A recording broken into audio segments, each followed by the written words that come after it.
세 번째 키워드입니다. 문자 폭탄. 자, 오늘 청문회에 있었던 일인데 국민의당 김광수 의원이 이제 청문회 중 문자 폭탄이 왔다고 하면서 뭐 오전 청문회를 하면서 휴대폰이 계속 울려서 확인을 해보니까 지랄하네. 너는 군대 갔다 왔냐? 다음 너 낙선 운동하겠다. 이런 문자가 왔다고 해요. 문자 폭탄에 대해서 한번 이야기 한번 해보려고 하는데 나는 원천적인 의문점이 있어요. 몇 통 이상이 문자 폭탄인가요?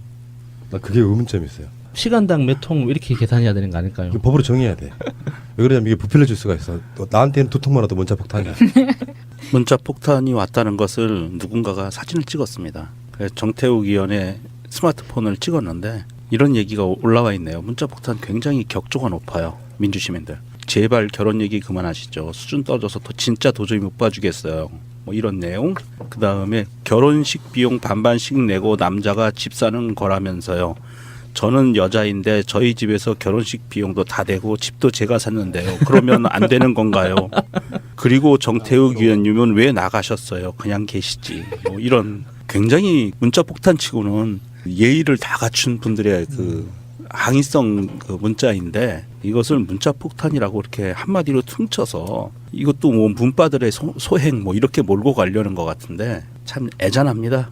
저는 이 키워드를 왜 설정했냐면은 이게 마치 문재인을 반대하는 사람들한테는 다 문자 폭탄이 쏘아지는 것처럼 뭔가 전통을 만들어놔 버려서 그래서 문재인이라고 하는 사람에 반대하면 다 문자 폭탄을 맞아야 문재인 반대편에 있는 것처럼 인증을 받게 하는 상태가 돼서 아까 그 몇 통으로 정해야 된다고 하는 게 일단은 문자 폭탄이라는 게 과하게 부풀려지거나 실제로 한 몇 통, 몇십 통 네. 정도 오는 것 같고 이게 언론상에다가 엄살을 피우려고 하면은 막 3,000통 받았네, 뭐 10,000통 받았네, 10,000통을 받고 뭐 이런 걸 떠나가지고 청문회 중인데 너무 어처구니 없어 하니 또 뭐 연락처를 어떻게 아는 사람들이 문자 몇 통 보낸 거 가지고 침소봉대해서 문자 폭탄이라고 그걸로 뭔가 이용하는 것도 그렇고요. 최근에 벌어지고 있는 문빠라고 불리우는 소위 그렇다는 거예요. 문팬 뭐 이런 분들에 대한 폄하 그런 걸로 좀 사용되지 않는가 싶어가지고 일단 말씀드리는 거고 박영선 의원 같은 경우에 대선 경선 한참일 때 라디오 프로에 나와가지고 그런 얘기했죠. 문자 폭탄 그때 이제 그게 뭐 양념 뭐 이렇게 확대돼 나갔는데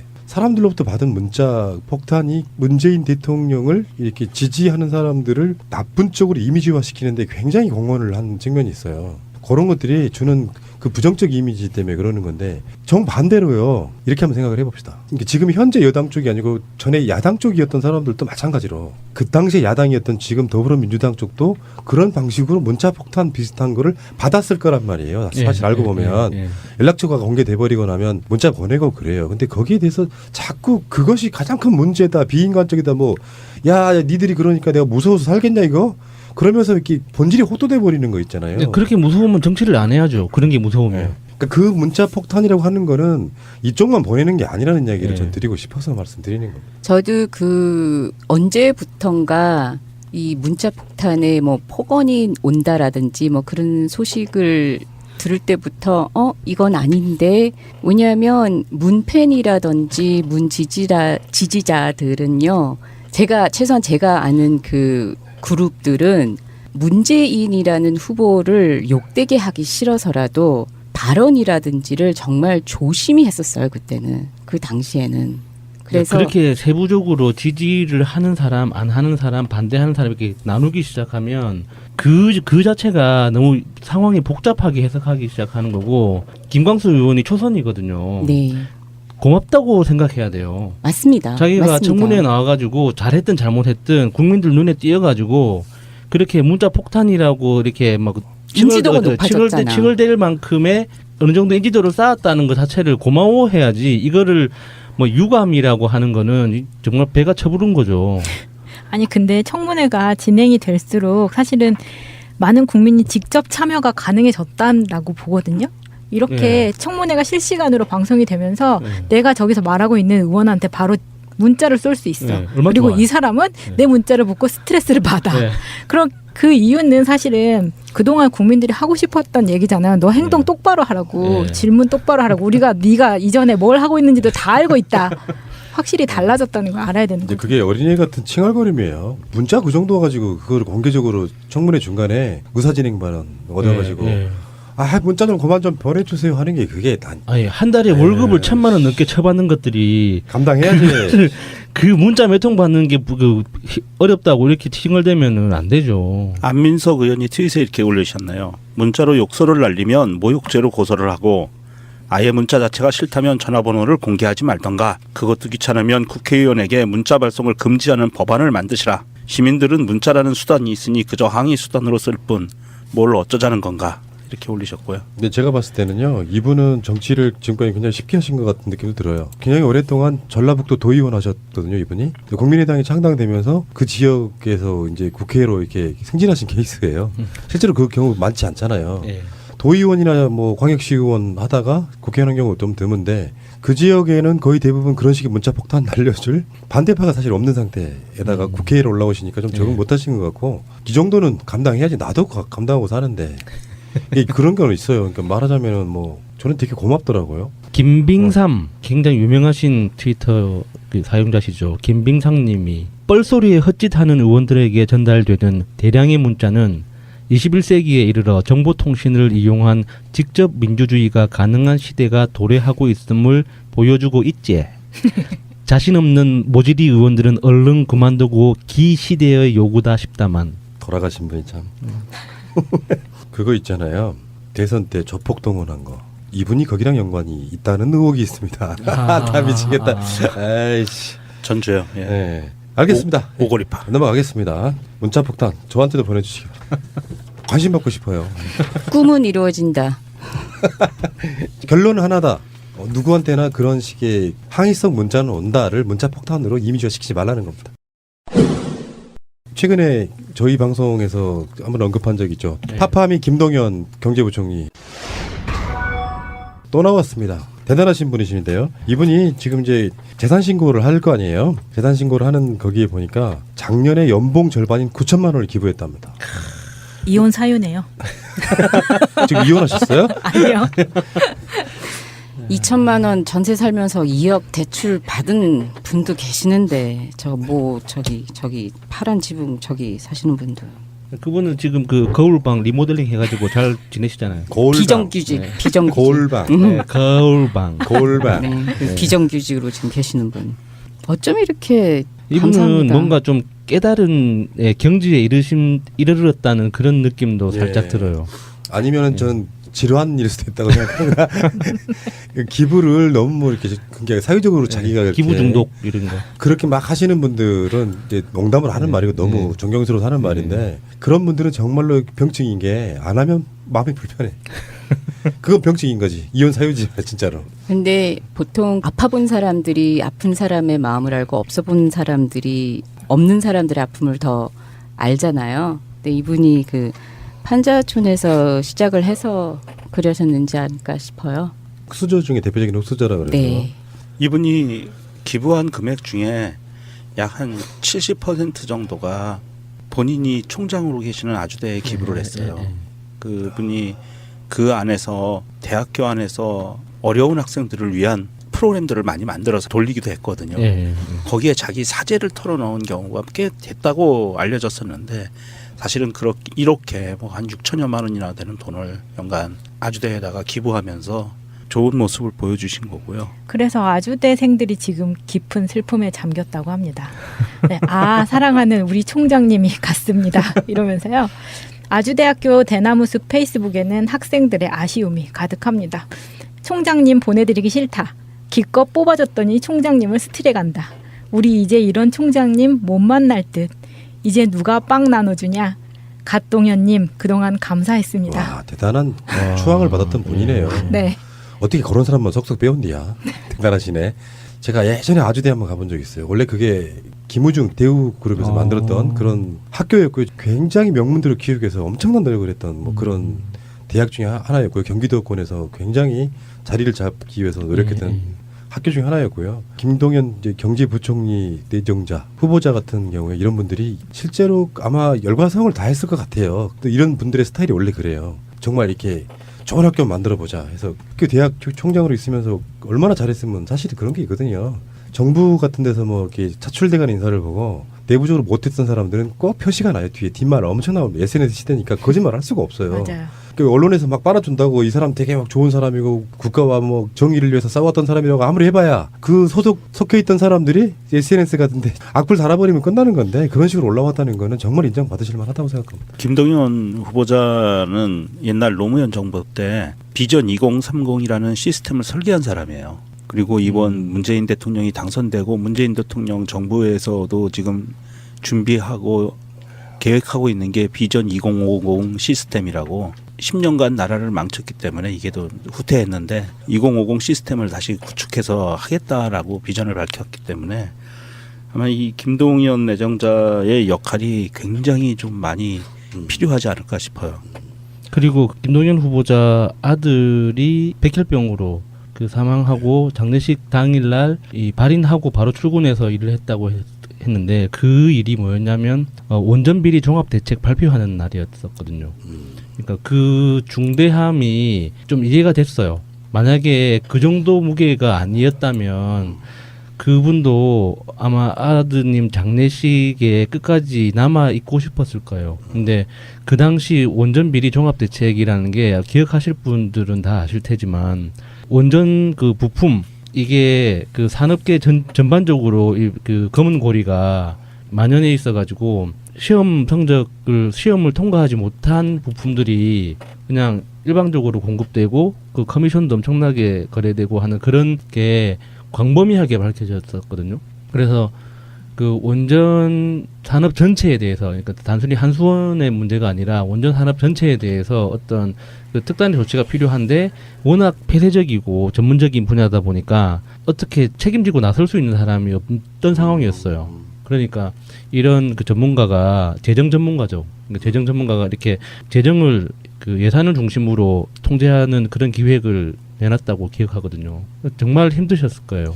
이런 분들이 그런 마인드 갖고 계시는 분들이 경제의 주요 포스트 굉장히 중요한 예. 자리잖아요. 아마 예. 우리나라 예산을 예. 총괄하는 사람이고 예. 그 포스트에 올라가 있다는 것 자체가 이를테면 뭐 그게 다 기획재정부 장관이 권위 쓰는 자기가 뭐 하는 건 아니지만 예. 그런 예산을 쓰는 가장 중요한 자리에 가 있는 사람이 그런 마인드 갖고 있는 사람이라고 하면 분명히 뭔가 달라져도 달라질 거다라고 보고요. 왜 그런다면서요. 노동부나 환경부나 복지부나 같은 데서 가장 신경 쓰는 장관이 기획재정부 장관이라고 하니까 그런 면에서 보면은 그 예산이라는 게 굉장히 중요한 것이고요. 자, 김동연 경제부총리 후보자의 또 미담 파파미였었고요. 파파이스 아닙니다. 자, 마지막 키워드 가겠습니다. 자, 마지막 키워드는 김무성. 이 전문 용어라 그냥 쉬운 걸로 먼저 할게요. 김무성 캐리어 또는 노룩 패스. 노룩 패스는요, 특히 농구에서 내 시선이잖아요. 공을 잡고 이제 공격을 하다가 내 시선이 저쪽으로 가 있다. 그러면 그 시선 때문에 수비수들이 눈치를 채잖아요. 그래서 대부분 이제 자기가 정말로 공을 주고 싶은 쪽에 시선을 주는 게 아니라 시선을 안 보고 이미 봤어. 뒤에 따라오고 있는 다른 공격수가 있다는 걸 알고 그쪽으로 시선 자체가 일종의 트릭인 거예요. 안 보이는 쪽에 공을 던지는 걸 노룩 패스라고 해요. 보지 않고 패스한다 이런 뜻인데 그게 이제 화제가 됐는데 김무성 바른정당 의원이 일본에서 쉬고 왔습니다. 제가 봤을 때 일본 온천 갔다 온 것 같아요. 초밥도 좀 그러니까 씹어 먹고. 본인이 그렇게 이야기를 했어 인터뷰에서. 그러니까 일본에 가서 좀 쉬고 왔다. 대선 끝나고 이제 뭐 머리도 식힐 게 뭐가 있을까 싶은데 그러면서 들어오는 과정에서 캐리어 가방 연두색이었던가요? 네. 가방을 정말 그쪽은 전혀 쳐다보지도 않고 그냥 쓱 밀어요. 나도 그것 보고 뒤집어져가지고 야 이거는 그냥 비판 이런 것이 아니었어. 처음에는 완전 코미디에 무슨 나오는 해외 토픽 영상 같은 건 줄 알았어요. 근데 김무성이야 하루 종일 SNS에 화제가 되는데 그만큼 재밌는 장면이었어. 그러니까 미국의 레딧이라고 그 우리나라의 뭐 DC 인사이드나 게시판 중독자들이 모여서 이제 댓글 전쟁하는 이제 그런 사이트가 있는데 거기에 한 사용자가 코리안 폴리티션 스웩이라고 해가지고 그 짤을 올렸거든요. 그 가방을 쭉 미는 그 조회수가 지금 현재 380만입니다. 그리고 그 밑에 달린 댓글들이 번역해 주신 분들이 있는데 하이니어 어서 내 가방을 받아라. 우리 착한 가방 이리온. 이런 정말 이 어렸을 때부터 한없이 밝고 그 티 없이 어려움 없이 자란 그 막내 그 막내 도련님죠. 그래서 이제 막내 버릇없는 도련님. 그 하인이 딱 오길래 그래 너는 이거를 가져라. 이렇게 나는 내가 길을 간다 이제 이런 분위기. 아우 정말 수액 쩔어요 진짜. 제가 봤을 때는요 김무성은 피해자입니다. 왜 그러냐면 김무성은 지가 하던 대로 했고요. 예.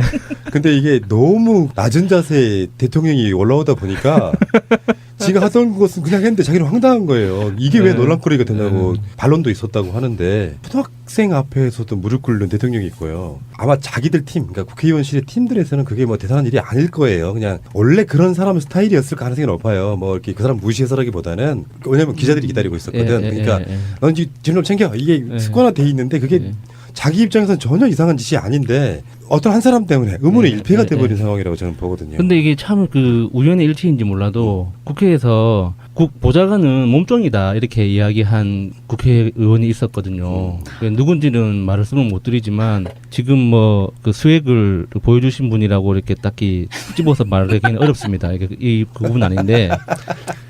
이게 뭔가 좀 일맥상통하는 느낌이 확 와서 몸종한테 이렇게 네가 할 일은 이것이고 내가 할 일은 저것이다 이렇게 보여주는 것 같아요. 진짜 기가 막힌 거는 많이 해본 짓이기 때문에 안 보고도 노룩 패스하잖아요. 정확하게 들어가 또 대단하신 분이시. 이게 평소에 김무성이 보여줬던 게 있잖아요. 그걸 알기 때문에 더 웃긴 거예요. 그리고 재미니까 저렇게 할만해라고 생각하는 전 국민의 공감을 일으키는 거죠.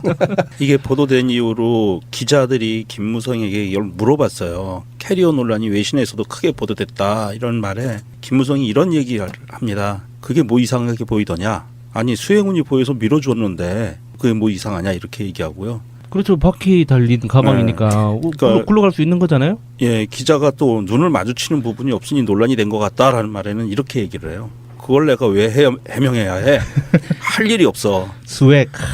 관심도 수액 없고 해명할 생각도 없다. 일이나 해라. 이렇게 얘기를 한 거예요. 그게 수액이죠. 그게. 이렇게 자세히 보면은 이런 비교가 가능하거든요. 여러분들 기억하실지 모르겠는데요. 하도 우리 쪽에는 익숙한 장면이라서 김정숙 여사가 자택에서 이제 청와대로 최종적으로 들어갈 때 엄청나게 큰 캐리어 가방을 직접 들고 나와요. 그 주위에 경호원도 있었고 비서도 있었거든요. 그것을 직접 가방을 차에다 실어요. 그런 장면들이 그냥 보이고 그런 비슷한 인터뷰도 있었어요. 예전에 인터뷰 중에 누가 가방 들어주고 이러는 게 불편하다.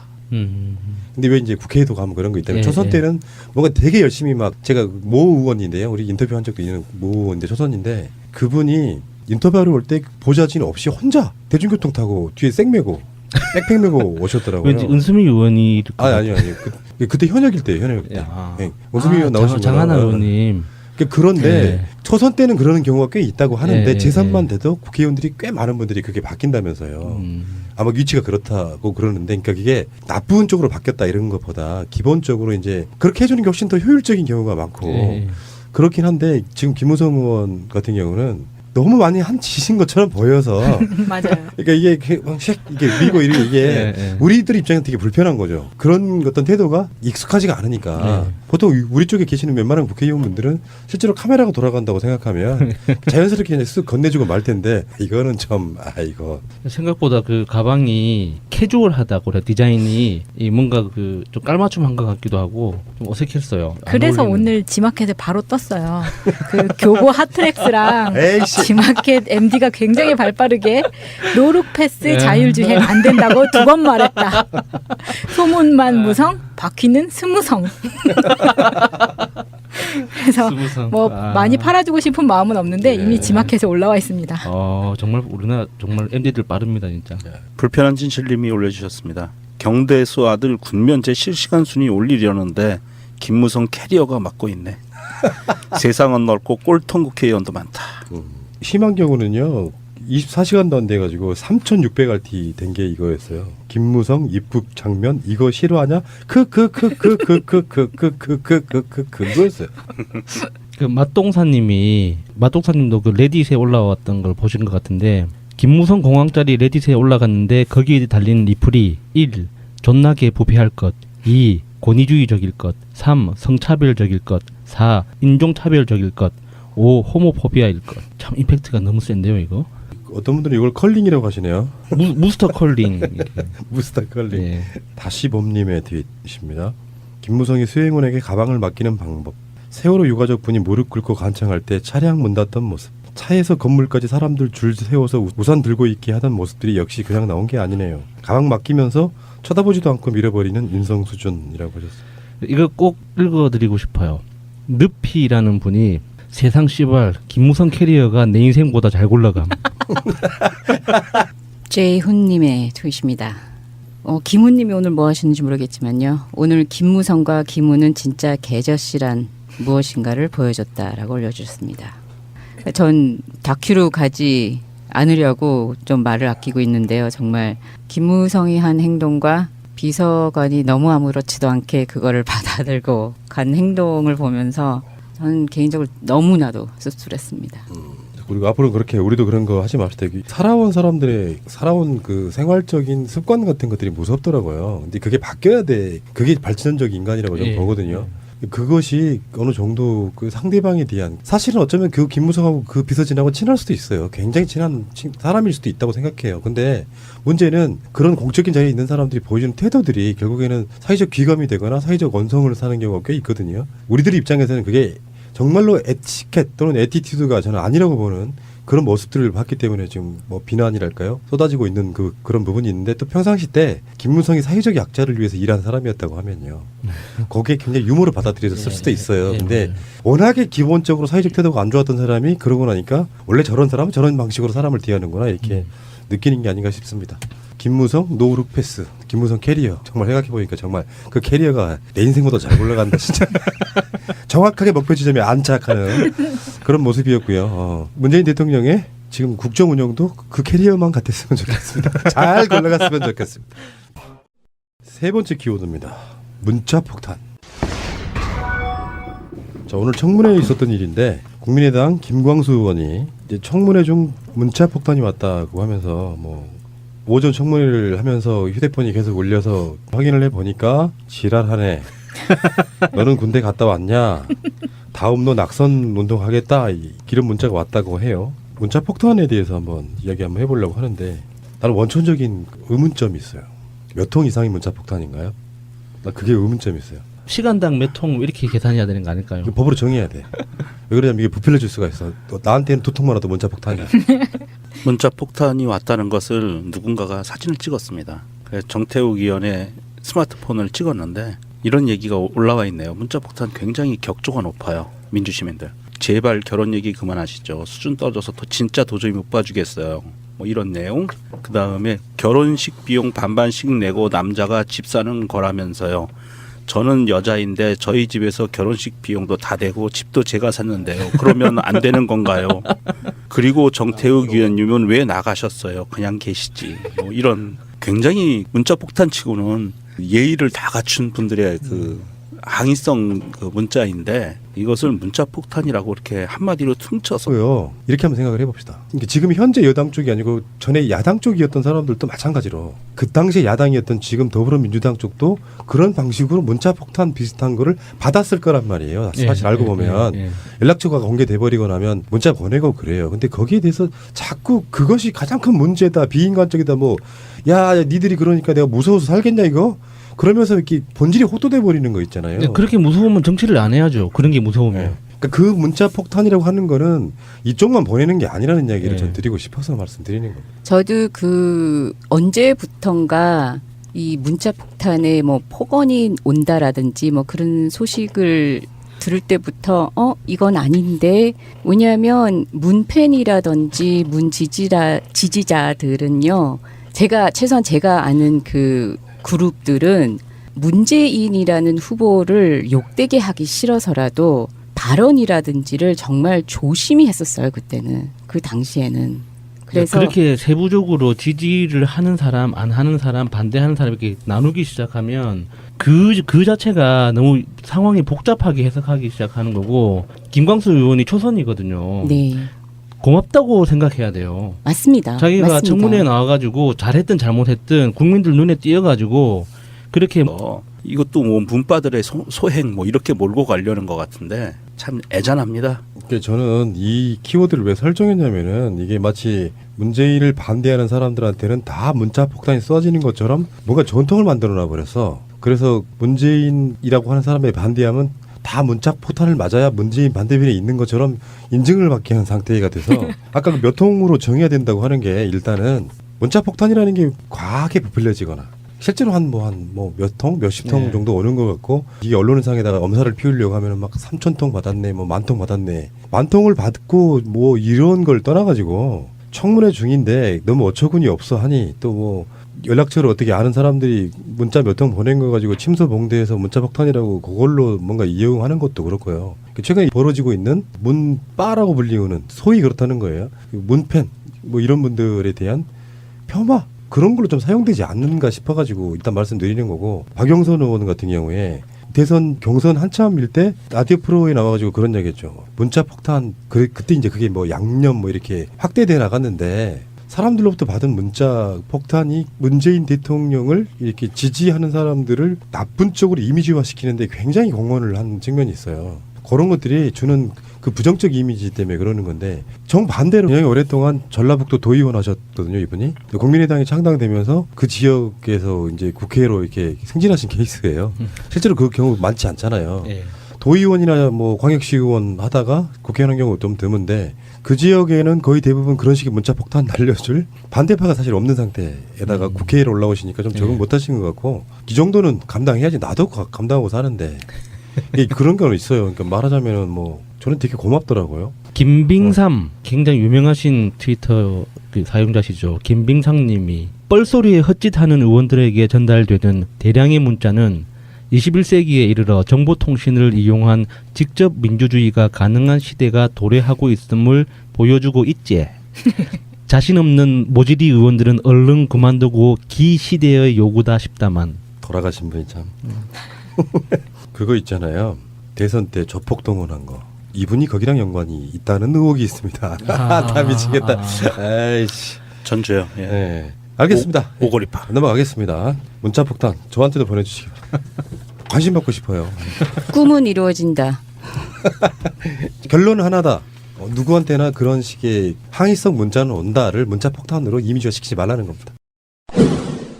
최근에 저희 방송에서 한번 언급한 적이 있죠. 문자 폭탄이라고 이렇게 막 인지도가 높아졌잖아. 칭얼댈 만큼의 어느 정도 인지도를 쌓았다는 것 자체를 고마워해야지 이거를 뭐 유감이라고 하는 거는 정말 배가 처부른 거죠. 아니 근데 청문회가 진행이 될수록 사실은 많은 국민이 직접 참여가 가능해졌다라고 보거든요. 이렇게 청문회가 실시간으로 방송이 되면서 내가 저기서 말하고 있는 의원한테 바로 문자를 쏠 수 있어. 얼마나 그리고 좋아요. 이 사람은 내 문자를 보고 스트레스를 받아. 그럼 그 이유는 사실은 그동안 국민들이 하고 싶었던 얘기잖아요. 너 행동 똑바로 하라고. 질문 똑바로 하라고. 네가 이전에 뭘 하고 있는지도 다 알고 있다. 확실히 달라졌다는 걸 알아야 되는 이제 거죠. 그게 어린애 같은 칭얼거림이에요. 문자 그 정도 가지고 그걸 공개적으로 청문회 중간에 무사진행 발언 얻어가지고 문자 좀 그만 좀 보내주세요 하는 게 그게 아니 한 달에 월급을 1,000만 원 넘게 쳐받는 것들이 감당해야지. 그 문자 몇 통 받는 게 어렵다고 이렇게 칭얼대면은 안 되죠. 안민석 의원이 트윗에 이렇게 올리셨나요? 문자로 욕설을 날리면 모욕죄로 고소를 하고 아예 문자 자체가 싫다면 전화번호를 공개하지 말던가 그것도 귀찮으면 국회의원에게 문자 발송을 금지하는 법안을 만드시라. 시민들은 문자라는 수단이 있으니 그저 항의 수단으로 쓸 뿐 뭘 어쩌자는 건가 이렇게 올리셨고요. 근데 제가 봤을 때는요. 이분은 정치를 지금까지 굉장히 쉽게 하신 것 같은 느낌도 들어요.